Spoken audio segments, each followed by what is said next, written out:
Hello there. I'm Rev Nhien, founder of Evolving Enneagram. If you've been seeking a compassion based, contemplative approach to Enneagram informed transformation, you are most certainly in the right place.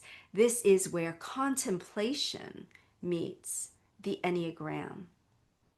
So, we are in our final week of a 12-week Sunday talk series based on the theme, the care of the soul. And throughout these weeks, I've been drawing insights and inspiration from my new book, The Enneagram of the Soul, a 40-day spiritual companion for the 9 types. So, whether you are joining us here for the first time or whether you've been journeying with us for a while now and at least through these past 11 weeks, I hope that you find today's talk especially gifted and helpful because it's not going to come from me. I have invited our CPE faculty to share with you gems from their own journey. So today's talk is entitled Key Takeaways from the Care of the Soul. And of course, if you're new to our groups, you're like, what is CPE? So I want to begin with just a few announcements, and then I'm going to bring in our faculty to share with you some wisdom from their own journey, their personal, the way the journey has personally impacted them. So, beginning with what is CPE? CPE stands for Contemplative Practices, keyword practices, contemplative practices, and the Enneagram. These are weekly practice and support groups that are interspiritual, that involve some group guidelines, that create spaces for us, like safe spaces for what we hope is like brave sharing, not only from our divinity, but hey, from our humanity as well. So, CPE facilitators are those who have been invited to help hold these sacred spaces. And one thing that is essential to any facilitator is that they don't teach from on high.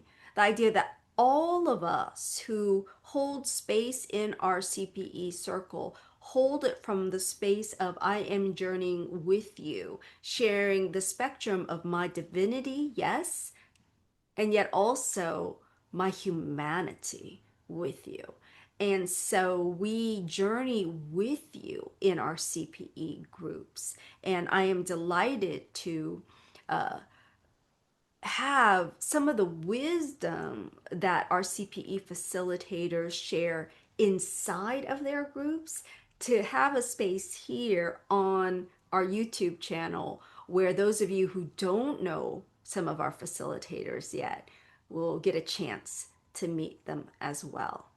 Before I hand it over, though, I want to make a few important announcements because I don't like to end with announcements. So if you are called to check out our CPE groups, know that we are taking a summer break now and we'll come back the week of September 29th for another 12-week CPE session. And so, again, weekly groups that meet an hour and a half each time. And it's really a space held that's like this prayer space where we practice centering prayer for 20 minutes and then have space for Enneagram informed sharing. The theme for September is 9 points of light.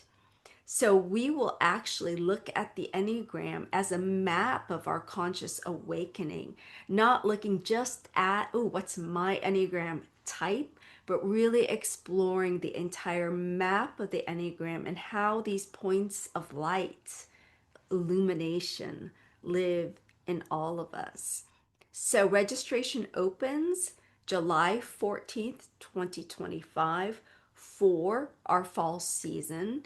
So I invite you to check out our website, evolvingenneagram.com. It'll be in the caption in the notes. And get on our mailing list because then you'll get a reminder as when CPE does launch. In addition, I want to share some really big news about what's happening this year. After many, many years, I've been studying the Enneagram since 2002, teaching it since 2007. This fall, I will finally launch our first ever contemplative Enneagram practitioner training and certification program. So again, just get on the email list, and then you'll be able to find out about all of these happenings. If you get on the email list, you'll also get a coupon code for an early bird discount of 10% off this program.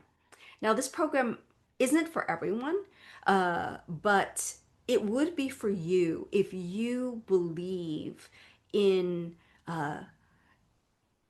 in transformation from the inside out. Transformation that is not rooted in a self help model that is based on efforting or us improving ourselves, but simply based on looking at and removing the barriers to the presence of the divine and the truth and the love that is already here within each and every one of us. So you do not need to be someone interested in using this professionally to benefit from the program. I've decided to create two tracks. One is the certification path, and the other is what we're calling the spiritual explorer's path. And this is new. If you've been following me for a few weeks now, yes, this is the first time I'm announcing this.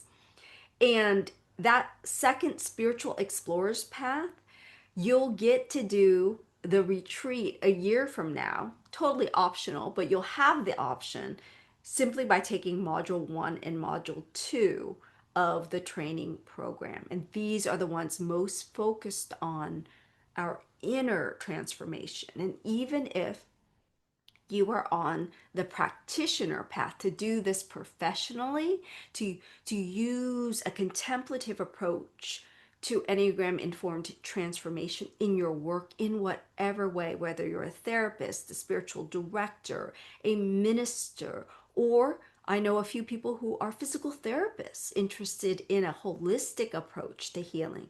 Right? If you're using it professionally, know that we're still going to start from the inside out, from this place of your embodying your wholeness and healing.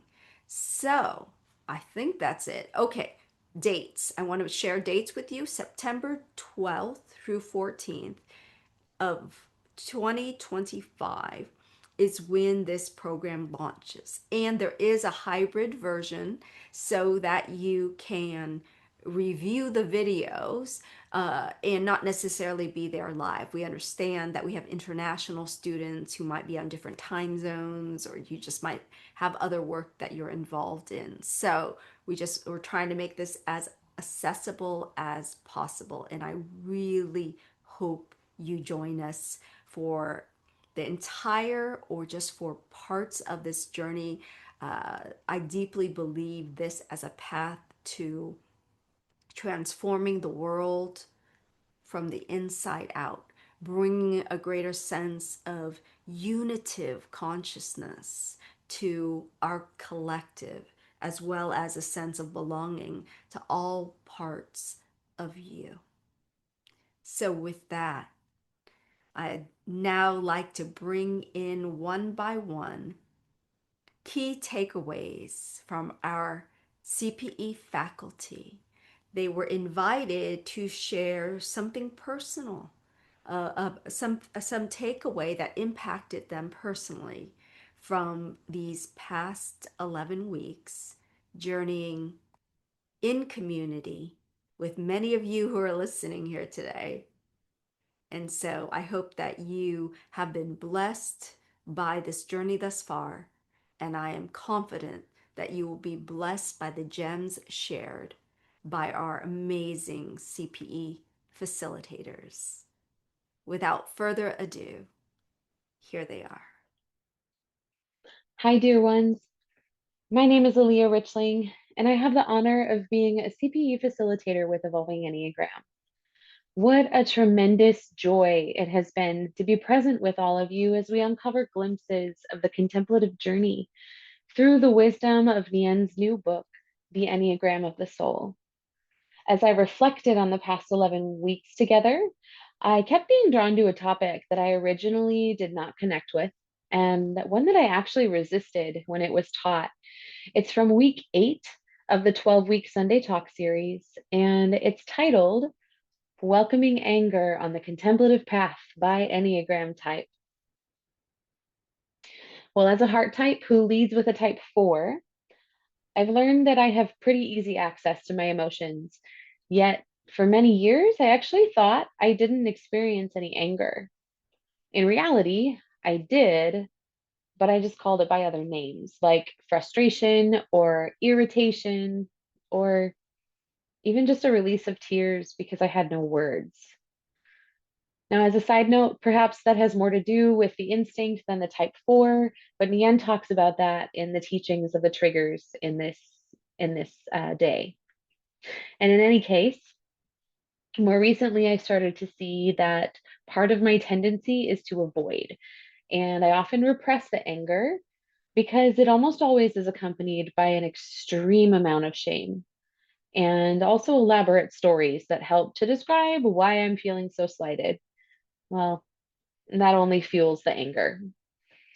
And I guess it was after listening to the shares of others in CPE that I became quite amazed by those who were able to experience anger in more pure forms, because I'm still learning how to separate the anger from the shame. Now, funnily enough, this week I experienced what I can now name as anger almost every single day, and I hated it. I tried so hard to ignore it or to push it out of the way, but it kept seeping into everything. And I found myself yelling at random drivers on the road, picking fights with my beloved partner, and being short with anyone that I saw that day. Now, I know enough about my anger um, that I usually don't, that I usually need to get it out of my body. And I often do that by dancing or screaming in my car or, listening to emo rage music from the early 2000s, like I did this week. Uh, However, none of those really got to the root of the issue. And learned that I needed to give myself the permission to be present with my anger and to welcome it. So, the contemplative practice that Nhien invited us to for week 8, well, it's the welcoming prayer. And so today, seeing that I finally had easy access to my anger, I returned to the video to allow her to gently guide me through the practice, remembering that it is already a practice that I hold dearly. And here's what happened. As I was invited to bring forth this feeling of anger, I could feel it coursing wildly through my body as I welcomed it. It was as if I was screaming internally, or maybe it felt like the power and raw energy of a roaring lion. And then I had a felt sensation that I can only describe as angry sea waters rushing through my limbs, leaving nothing untouched. This is okay, I thought. I can sink into this. I don't have to analyze it.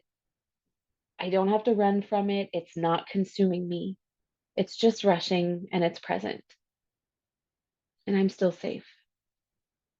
Well, then the unprompted step 2, which is welcoming the presence of the spirit by whatever name.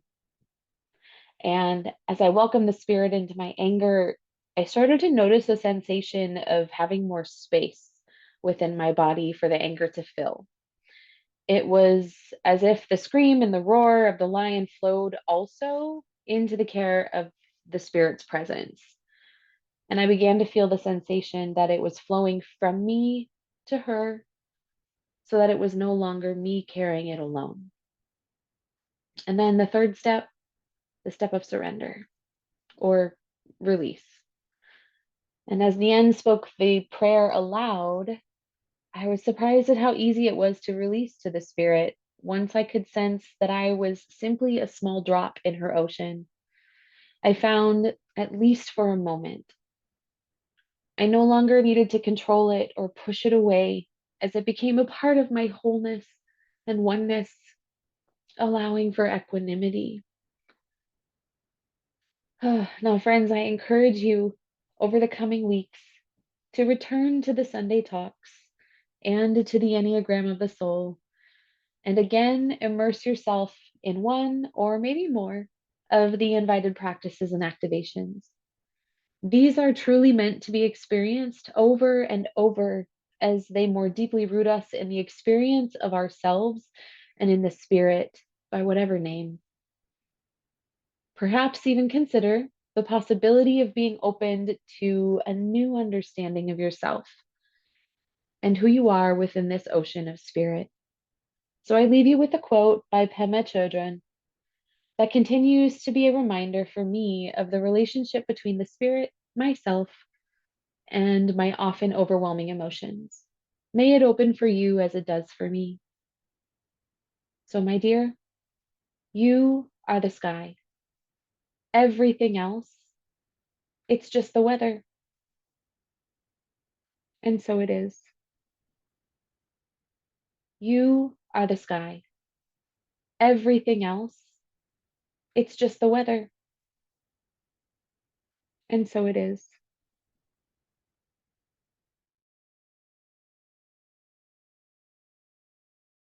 Hello there. I am Kristina Frank. I am one of the adjunct faculty for Evolving Enneagram. And I am grateful to be here offering some reflections for this Sunday talk that Evolving Enneagram offers. In this week's spring session of CPE, a 12-week session of our Contemplative Enneagram groups, Nhien offered teachings. And in week 3, she offered a teaching about Kairos time and the power of a sacred pause. And that teaching is available on YouTube. And in this, Nhien refers to the famous quote from Viktor Frankl: between stimulus and response, there is a space. And in that space is our power to choose our response. And in our response lies our growth and our freedom. Pausing versus reacting is an amazingly powerful thing. And in that, we open to mystery. What might arise if I don't immediately do what I habitually or reactively might do? Personally, I related to this so much because it relates to my practice during the season of Lent, the Christian season of Lent. And during the season, I did this practice with this bowl, which is a beautiful bowl that my mother's friend created for her decades ago. And I am fortunate to have it here. And it's made of, earth and love and personal attention. And I am using this bowl as physical manifestation of a sacred pause. And so when this teaching was brought forth into our community and through Nhien's book, it just felt so related to what my practice is. And I'm holding the bowl. And in my practice, I simply allow this to be a space for mystery. It's within me, it's without me, it's just open, and I don't put anything in it. So whatever's going on in my mind or my heart or my gut, which is all valid and important and part of the life process, I keep this space.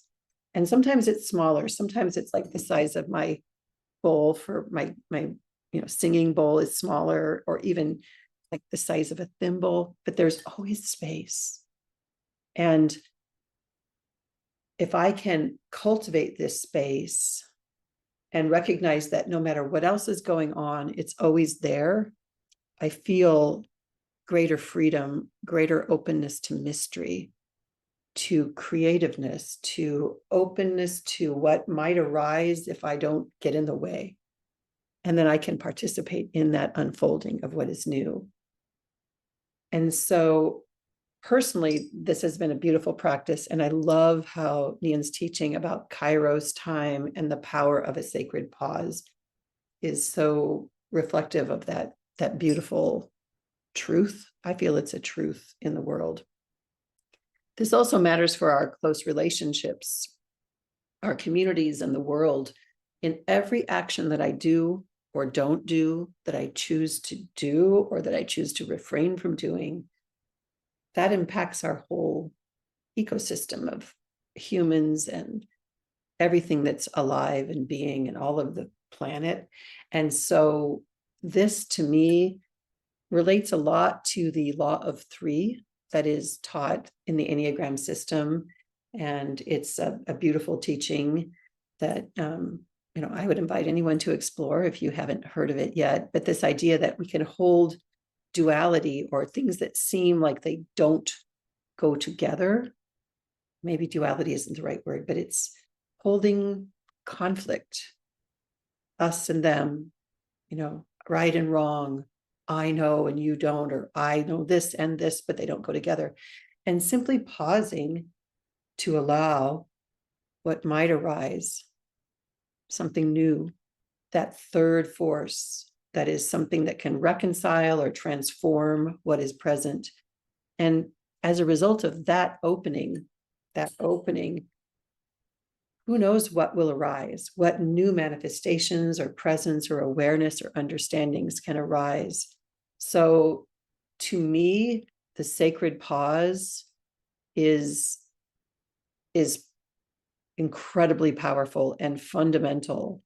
And when I'm able to practice the sacred pause during my meditation, my prayer time, and during the day, just any time, what if I just pause? It could be as short as a breath. It's just a crack in my awareness that allows something new to arise. And I'm participating in it. It's not like it's imposing upon me. It's like a revelation, an inspiration, a seed that can grow, and I'm part of it.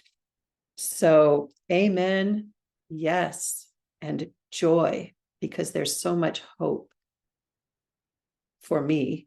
And I have faith that in this sacred pause is our growth. And as Viktor Frankl says, our freedom. There's freedom. I'm not trapped in these reactions anymore. I can open to what is new. And it might be hard. It might be hard to release what I'm used to, but that tantalizing freedom and newness is so nourishing. And so I invite you to explore the Kairos time and the power of the sacred pause. That was week 3 of this 12-week series. And I personally really value it. I value all the teachings, and this is a powerful one for me. So thank you for listening and happy exploration.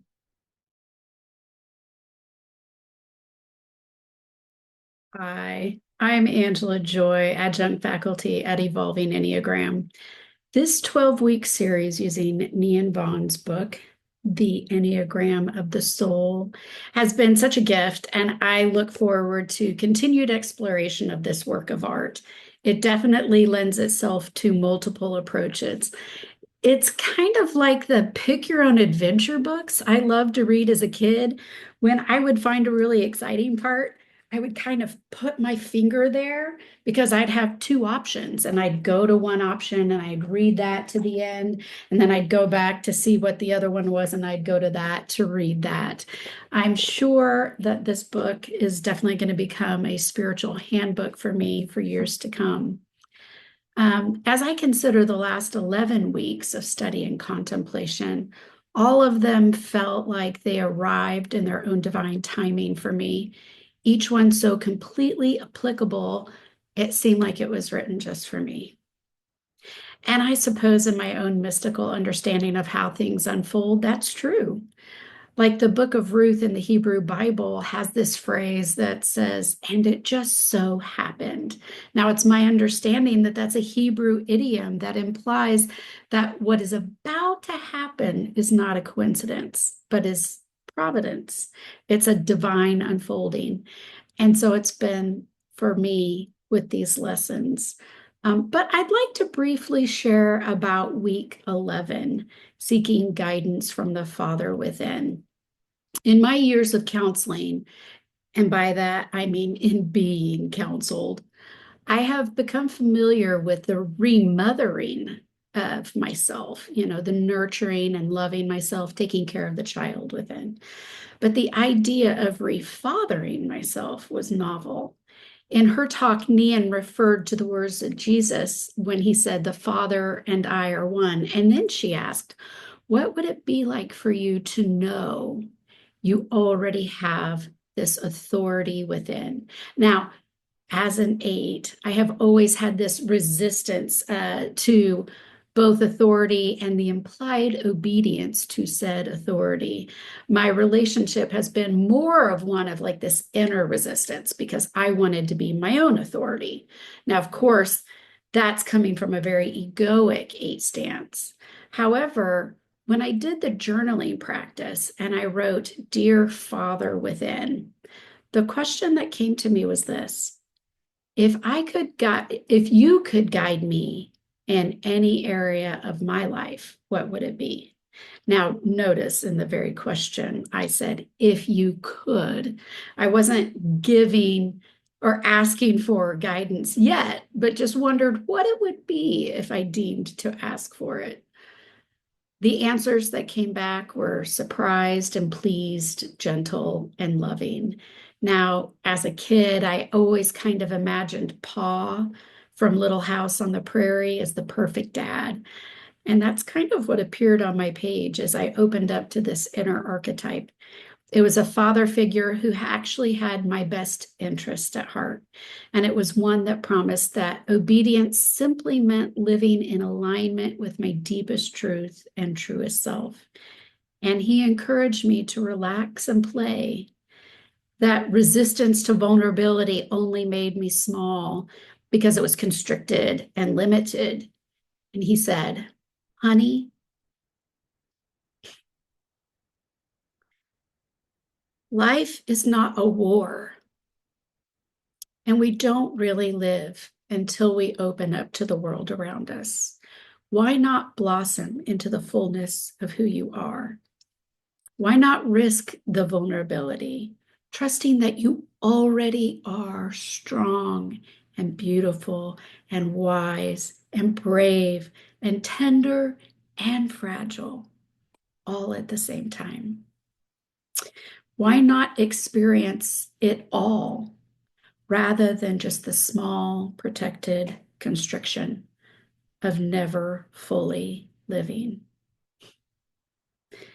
Now, I think that's pretty good advice. And I think that in the future, when I'm confused and feeling small and constricted and tempted to armor up, I think I might turn more readily to this Father within for some loving, heartfelt guidance. So thank you, Nhien, for sharing this teaching with me. Namaste.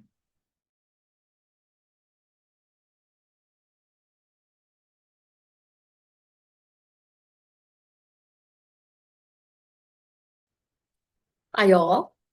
I am Jill Smith, and I want to share with you one of the teachings from our 12 weeks in our CPE course together. And the week that affected me greatly was week 9 out of our 12-week series called Mystical Awe, Being Astonished. And in the teaching for that week, Nhien used practice 6, mystical awe, being astonished, and the activation of opening to another way. And practicing awe, Nhien explained to us, was finding ways of doing and being to be present to awe in our everyday lives. Of course, we can be aware of it when we're at a fantastic setting, like the Grand Canyon or the top of a mountain, but to notice the awe around us in everyday life is a beginner's mind, a new way of coming into being, into noticing the world around us. And she shares that the Course of Miracles teaches that miracles are really the love that is present to us at every moment. They're not these extraordinary things that happen to us. They are love as a part of our every moment of life. And that week, when I listened to the teaching and read the activations, I didn't relate as much to the activation that she described for the 9, which is the type that I identify with, which tells us that all of us often fall asleep to things by numbing out, and that can be by binging TV series. And I have done quite a bit of that. But I found awe that week by watching a series that I had recorded on the animal kingdom. It was called The Americas, and talking about different animals all through North and South and Central America. And the first episode, because I wanted to delete these recordings from my TV, the first part of the first episode was talking about whales, sperm whales, and how they were in pods and they were being filmed for the first time ever doing this, sleeping together. And I physically felt in my body a connection to the beauty and the wonder and the intelligence of these magnificent creatures that I'll probably never swim with whales, but I felt the physical connection to them that it brought tears to my eyes. And in that moment, while I was feeling it in my body, I remembered that one of the happier parts of my childhood was watching some of these nature shows. Maybe it was the freedom that nature offers, or the cycle of life, pain, suffering, death, but new life. I connected to all of that. The activation that actually spoke to my heart came from the 2, where I'll read her teaching, activation by type. When you feel rejected by someone you care about, or I would say something important to you as a social type, it's not only the people, it's where I am and positioning to other people. You go straight to over-adapting, trying to repair things. And then it says, if only for one day, if you could extend grace to your own heart first, sending love to all the parts that feel shameful or unlovable, then see what happens. That was the activation that spoke to me. I suppose it's because of the conundrum of me devoting my life to my faith, being a pastor of a Christian religion, and yet the parts where I feel the most shame come from what my religion, in some of its toxic teachings, convinced me of for so long, and that's kind of a bodily shame. And I'm learning now to release that. And one experience that I had the same week this was all happening was I went out to check some bird feeders. We had some very heavy rains several weeks ago. And I have a little bowl out near my bird feeder on the front of my house. So if the birds needed some water, they don't have to fly to the back of the house where I have a water feature for them. So I was checking the bird food, and the bowl was a little higher than my sight of vision. So I reached my hand in and I felt something, and I pulled it down. When I looked in it, a bumblebee had drowned in that water. And I had just recently read that you should put something in your water features so that bees can land on it and they won't drown. In that moment, I felt connected. I felt responsible for the death of this one bumblebee. So I felt it, I grieved it, and I just noticed beauty of the miracle of the love in that moment for this creature who only lives for a few months in its life. I felt it. And that also reminds me that the few times I've been with individuals at the end of life, in hospice, in my ministry, death was so natural. It was so calm for so many of the people I've been with. It taught me not to fear that unknown, not to fear death, but to see it as a natural, awe-filled part of our everyday lives. And so to see awe present in the things around me, that love, the miracle of life is love that is always present. It's never left me, even when I feel forgotten or as if I don't matter.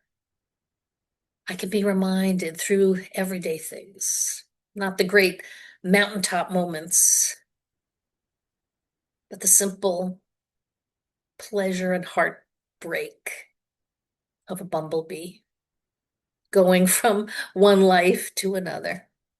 That also teaches me that I have that capacity as well, with no fear, which is a beautiful thing. I thank you for listening to how mystical awe has been a part of my life recently. Namaste.